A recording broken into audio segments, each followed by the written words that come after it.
Bonjour à tous, alors aujourd'hui j'ai décidé de vous présenter mon tout nouveau tarot, le tarot de Django de la collection Soul Shadow, puisque 4 nouveaux jeux viennent de sortir et donc ces jeux ont été réalisés par Yéna et chez Grimaud Cartomancie, donc voilà, ça a été imprimé, édité, publié chez Grimaud, donc quand même une sacrée référence en cartomancie. Donc le système, la boîte est toujours la même, c'est une boîte, voilà, on va dire boîte de cigarettes, plus épaisse quand même hein, que les autres, puisque forcément c'est un tarot, on a plus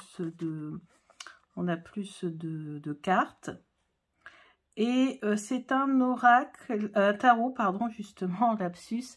C'est un tarot qui est simple. Je vous l'ai présenté dans mon dernier vlog sur le petit challenge, hein, où on associe des tarots qui sont opposés. Et dans la thématique les tarots minimalistes, j'avais choisi ce jeu que je venais tout juste de recevoir et que je vais m'empresser de vous présenter, puisque voilà, on m'a demandé de le présenter. Apparemment, il y a peu de vidéos de présentation de ce jeu. D'ailleurs, ça m'a beaucoup étonnée, puisque c'est vrai que c'est quand même un jeu de Yéna. On avait beaucoup vu passer sur les réseaux les 4 précédents, donc du coup, sur le coup, je ne m'attendais même pas à le présenter, puisque quand les jeux ont été présentés plusieurs fois, c'est très rare. Quand je les représente, souvent je passe direct au tirage. Et là, bon, en fait, je vais vous le présenter parce que c'est vrai que voir quels symboles ont été retenus par Yéna pour chaque lame du tarot, c'est super intéressant. Vous allez voir que on apprend quand même pas mal grâce à ces symboles très simples. Et là, on vous dit, hein, tu rêvais d'un tarot aussi simple à lire qu'un oracle. Django t'initie au tarot avec sa version simplifiée et décomplexée. Oui, parce qu'en fait, un symbole est retenu par carte et du coup, ça aide à l'analyse. Surtout que moi, j'ai commencé par l'oracle G, qui est un oracle symbolique. Donc, j'ai l'habitude comme ça d'analyser les symboles et de les associer entre eux pour avoir des messages. Je me suis dit que c'était super intéressant et c'est pour ça que pour l'instant des 4 de la nouvelle collection, j'ai sélectionné celui-ci et j'ai acheté celui-ci qui est je crois à 14 et quelques, hein, je crois que c'est 14 € et quelques, donc le prix reste raisonnable. Donc voilà, je sais plus exactement le prix, c'est 14 ou 16, hein, bref, voilà, ça reste quand même très raisonnable. Donc ensuite, justement, pourquoi peut-être il n'y a pas encore de vidéo, c'est parce que tout simplement, vous avez un flash code et vous accédez directement à la vidéo de Yéna grâce à ce petit flash code. Ensuite, on a une petite présentation. Donc on nous dit, Django, c'est un cartomancien de mère en fils. La tradition, pour moi, c'est important. J'ai hérité de ma mère la passion du tarot. J'ai un cœur à te transmettre, que j'ai à cœur à te transmettre. Tu sais, le tarot, ce n'est pas si compliqué que ça en a l'air. J'ai dépoussiéré l'ensemble pour aller à l'essentiel. C'est vrai qu'à un moment donné, sur les réseaux, etc., on a eu l'impression, en tout cas, c'est l'impression que j'ai eue, que le tarot était devenu hyper complexe, psychologique, philosophique, et c'est vrai que pour quelqu'un comme moi qui pratique les cartes de façon un peu quotidienne, pratico-pratique, etc., ben, c'est vrai qu'à un moment donné, ben, je m'étais un petit peu éloignée d'ailleurs justement du tarot pour revenir au petit Lenormand. Et bah, ce tarot là, il me fait du bien. Il m'a donné envie à nouveau de me remettre au tarot, ainsi que tous les tarots, on va dire, très modernes, hein, et avec des représentations plus quotidiennes, plus modernes. C'est vrai que ça m'a redonné envie de me remettre au tarot là récemment. Donc du coup, un petit peu de m'éloigner du petit Lenormand, parce qu'on ne peut pas tout faire, mais je vais reprendre mes vidéos sur le petit Lenormand. Donc voilà que le spectacle commence. Donc vous avez ici les 3 jeux supplémentaires de cette collection. Donc on a les Amours de Marlowe que je n'ai pas acheté parce que j'ai déjà le jeu de Yéna spécifique pour les tirages sentimentaux. Et puis vous le savez, j'ai mon Magic Luna Love. Donc du coup, voilà, je n'ai pas acheté. L'horoscope de Leila et les confidences de Sophie. Bon, pour l'instant, je vous dis, hein, j'ai craqué pour le tarot de Django. À voir par la suite si vraiment j'investis dans un autre jeu. Donc ensuite, on a la présentation de Yéna. Donc moi, je la connais très bien, Yéna, je la suis sur les réseaux. Et on a aussi la présentation de Nicolas Bernard, qui est le graphiste. D'ailleurs, on apprend qu'il est de Nancy, d'ailleurs. Voilà, donc c'est le graphiste de Django, mais c'est aussi le graphiste, je crois, de Charlie. Donc j'ai aussi, d'ailleurs j'ai reconnu avec les petits logos comme ça, sur fond blanc, etc. Ensuite on a des cartes, alors là on voit le dos, bon le dos voilà c'est un dos vraiment typique hein, de la collection Soul Shadow, ils ont tous des dos comme ça assez graphiques et assez colorés. Les arcanes majeures, vous avez donc des mots-clés pour chaque carte. Donc on passe en revue vraiment toutes les cartes. Ensuite on passe en revue les mineurs, la suite des bâtons, donc sur une seule carte. La suite des coupes, la suite des épées, la suite des deniers avec un code couleur. Vous avez vu à chaque fois pour se repérer, c'est facile. Ce code couleur d'ailleurs correspondra aux petites étoiles que l'on verra dans les 4 coins du jeu. Et ensuite, on a les figures, parce que ça, c'est très difficile, les figures, hein, pour les débutants. Moi-même, hein, j'ai eu beaucoup de difficultés. Ensuite, on a les tirages, donc tirage de la roulotte, donc avec 4 cartes autour du chariot, qui est représenté par une roulotte. Et le tirage de la main, et ce tirage-là, Yéna l'avait déjà présenté sur une de ses vidéos, et je l'avais pris en note dans mon classeur de tirage, justement. Quand je vous présenterai, vous le verrez. J'avais utilisé la main de mon chéri pour faire la main, et j'avais mis les significations autour. Mais je crois que ça a un petit peu changé, pas totalement le même, c'est possible, il faudra comparer. Ensuite, on arrive aux cartes. Alors, pour la taille, qu'est-ce que j'ai autour? Pour vous présenter la taille, j'ai ici mon Bloody Tears. C'est taille tarot standard classique. Donc ça, c'est un tarot classique. Et là, vous avez les cartes. Donc, vous voyez une sacrée différence en hauteur, hein, quand même. Donc, c'est quand même beaucoup plus petit. C'est ça qui est bien aussi parce qu'on peut l'emmener partout et les cartes tiennent bien dans les mains. En largeur, bon, c'est approximativement pareil. Il y a peut-être un demi-centimètre ici en moins. Donc, voilà.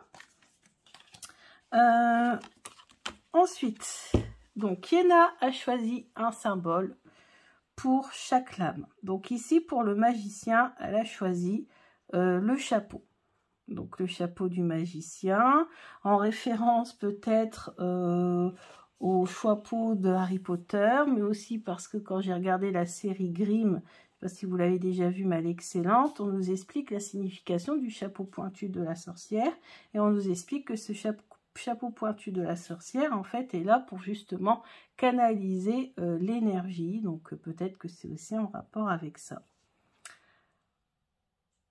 Ensuite, on a la boule de cristal pour la grande prêtresse. Alors souvent, la grande prêtresse dans les jeux, on va dire plutôt ancrés dans la vie quotidienne, etc. La grande prêtresse est souvent représentée par une femme qui tire les cartes, avec parfois une boule de cristal ou pas. L'impératrice, donc la très fleurie, voilà, qui représente donc du coup la fertilité. Les fleurs hein, représentent, voilà... la fertilité, mais aussi la beauté. Voilà. Ensuite, on a l'empereur. Donc là, on a carrément la chaise qui peut représenter le trône. La stabilité aussi avec les 4 pieds de la chaise. Ensuite, on a ici le hiérophante qui est représenté par un tableau noir d'écolier parce que le hiérophante, en fait, il transmet ses connaissances, il guide, il enseigne. C'est un enseignant, en fait, le hiérophante. Les amoureux, donc là on a les 2 fleurs qui sont entrelacées. On a le chariot qui est représenté par une roulotte. La justice qui est représentée par un marteau. Donc voilà, pour marteau sur lequel, avec lequel on tape hein, pour donner la sentence. Mais là, on dirait un marteau plutôt de bricoleur. Et d'ailleurs, on voit qu'il y a une partie qui est pointue, une partie qui est plus plate. Voilà, donc pour représenter aussi peut-être l'équilibre, le fait que le marteau est équilibré. Voilà. L'ermite, donc là, est représenté par une bougie. Donc on a cette fameuse lanterne, cette fameuse lumière qui est représentée uniquement, pas le personnage qui la tient, pour représenter en fait, c'est ça, c'est l'introspection, c'est avoir une lumière qui nous éclaire quand on est dans l'obscurité. La roue de fortune, représentée par la roue. La force avec cette souris plus forte que le chat. Le pendu, l'acrobate, donc la mort, pierre tombale. Donc oui, alors ça peut peut-être faire un petit peu, ça pourrait être un petit peu difficile peut-être pour les débutants. Mais bon. La tempérance ou tempérance, donc là on a un arrosoir, donc on remplit ici, on vide par là. Ensuite on a le diable, alors j'aime bien, c'est l'idée du miroir. Le diable, là on parle plutôt du diable qui est en nous. La tour, avec la tour de l'échiquier, l'étoile qu'on remplit d'eau, la lune en pendentif, le soleil avec le cadran solaire, le jugement avec le petit ange qui amène un message. On n'a pas la trompette, mais souvent on associe le jugement à une carte de message où il est temps de renaître, il est temps de se réveiller, entre guillemets. Ensuite, le monde. Le monde, c'est la marelle. Donc, on doit atteindre le ciel en plusieurs étapes. Le fou, représenté par ses chaussures, un peu usées d'ailleurs. Donc, ça va représenter se mettre en marche, hein, tout simplement marcher. Ensuite, on passe aux coupes. Alors, les coupes, vous voyez, ici, on a le code couleur rouge. Rouge, sûrement pour les émotions. Hein. Ouais, c'est ça. Le rouge pour les coupes. Donc, une coupe. Ici, on a un chat et un chien. Le 2 de coupe, donc l'association. 3 de coupe, le travail en groupe. C'est, voilà, un groupe de musique. Le 4 de coupe qui représente souvent, voilà, le repos, etc., où on attend, on est dans un transat. 5 de coupe avec les différents goûts, entre guillemets, hein, au niveau des cocktails. Donc faire, voilà, on est ensemble, on n'a pas forcément les mêmes goûts, mais voilà, on est ensemble quand même. 6 de coupe, donc là représenté par cette main couronnée, avec des petits symboles sur la main. Le 7 de coupe par cette palette avec des couleurs. Le 8 de coupe par la liberté retrouvée, la cage qui s'ouvre et qui laisse s'envoler l'oiseau. Le 9 de coupe, c'est bien le fer à cheval parce que le 9 de coupe, souvent dans les traditions, on dit que c'est une carte qui porte bonheur. Si vous avez le 9 de coupe dans vos tirages, c'est que votre vœu va se réaliser. Une carte porte-bonheur. Le 10 de coupe, donc là on a le foyer. Le valet de coupe, on a la couronne de fleurs. Le cavalier, on a la rose très romantique. La reine de coupe, c'est celle, voilà, qui prend soin de l'autre, qui essaie de le rassurer, etc. Et le roi de coupe, c'est celui, voilà, qui n'a pas peur d'exprimer ses émotions. Ensuite, on passe au denier. Et on a donc la couleur verte aux 4 coins des cartes. C'est pour ça que quand vous faites un tirage, vous pouvez déjà regarder quelle est la couleur qui est représentée le plus. Donc l'as de denier est représenté donc par un tournesol, par des tournesols. Le 2 denier par donc l'équilibre, etc., par un jongleur. En fait, c'est ça la carte d'origine, c'est quelqu'un qui jongle avec 2 pentacles. Le 3 de denier. D'ailleurs, à souligner qu'elle garde, et moi ça j'aime bien, le mot denier plutôt que pentacle. Parce que pour moi, c'est plus parlant de parler de denier. En fait, parce que le denier, c'est la pièce de monnaie. Donc ça, c'est une suite qui va nous parler de biens matériels, d'argent, etc., de tout ce qui est concret, matériel, etc. Donc c'est bien d'avoir gardé le denier, parce que c'est vrai que quand on débute aussi avec le Rider-Waite, Pentacle, voilà, ça symbolise la protection, mais pas toujours au début quand on commence et qu'on s'y connaît pas forcément en magie, etc. Le Pentacle, ben, ça fait plutôt peut-être peur qu'autre chose. Enfin, on voit trop le rapport avec l'argent, par exemple. Donc, du coup, c'est vrai que garder l'idée de denier, c'est pas mal. Donc, denier, c'est le tarot de Marseille. Pentacle, c'est le Rider-Waite-Smith. Donc, le 3 de denier. Le 4 de denier, donc faire des économies. Le 5 de denier. Le 6. Le 7.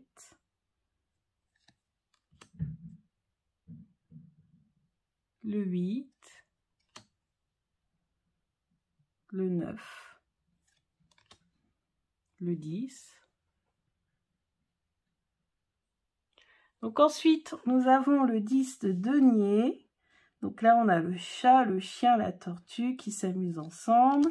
Le valet de denier, donc ça représente la jeunesse avec notamment l'appareil dentaire, par exemple. Le cavalier de denier, celui qui apprend à faire sa comptabilité, par exemple. La reine de denier, donc là, on a la boîte à bijoux hein, pour montrer que c'est une reine, voilà, qui a quand même de l'argent, qui a quand même, voilà, des bijoux, des jolis bijoux, qui aime les montrer aussi, puisque c'est une femme, voilà, qui aime bien aussi paraître bien, riche, etc. Hein.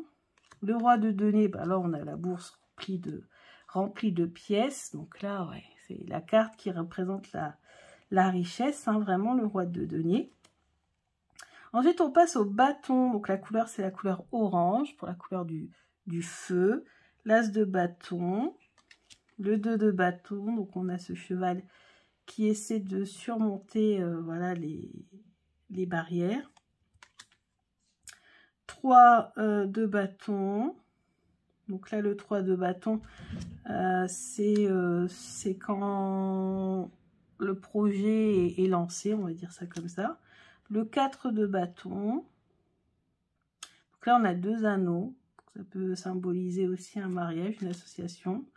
Le 5 de bâton. Donc là, c'est la force. Hein. On va tester sa valeur, sa force. 6 de bâton. Donc là, c'est la victoire.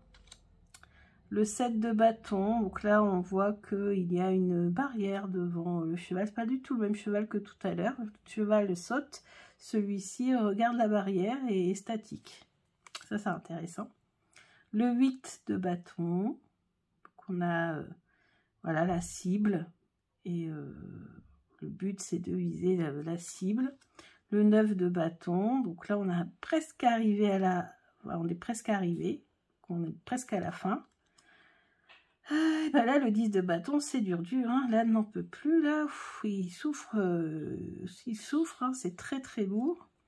Le valet de bâton, donc c'est celui qui découvre, voilà, une nouvelle passion. Le cavalier de bâton, donc lui, ça doit être, c'est Django, lui, oui, c'est Django. Et c'est marqué quoi dessus? C'est la carte du chariot. Cavalier de bâton, donc c'est celui qui est, voilà, énergique, voilà, fougueux, etc. La reine flamboyante. Le roi, donc là, le boss, quoi, celui qui n'arrête pas une seconde de travailler. Ensuite, on a la couleur bleue pour les épées. Ça représente donc les épées, tout ce qui est de l'ordre de l'esprit, du mental. Donc, on a l'as d'épée. Le 2 d'épée, donc là, vous voyez, elle se cache, mais en même temps, elle regarde. Donc, voilà. 3 d'épée, donc là, on a le cœur transpercé. Le 4 d'épée, donc là, voilà... On est un petit peu... c'est un peu hypnotique, en fait. On parle d'hypnose un petit peu ici. Le 5 d'épée, donc là, on a un cerveau, hein, sûrement, qui est en train d'être analysé, irrigué. 5 d'épée. Alors, le 5 d'épée, attendez, on va aller voir un peu les significations. 5 d'épée.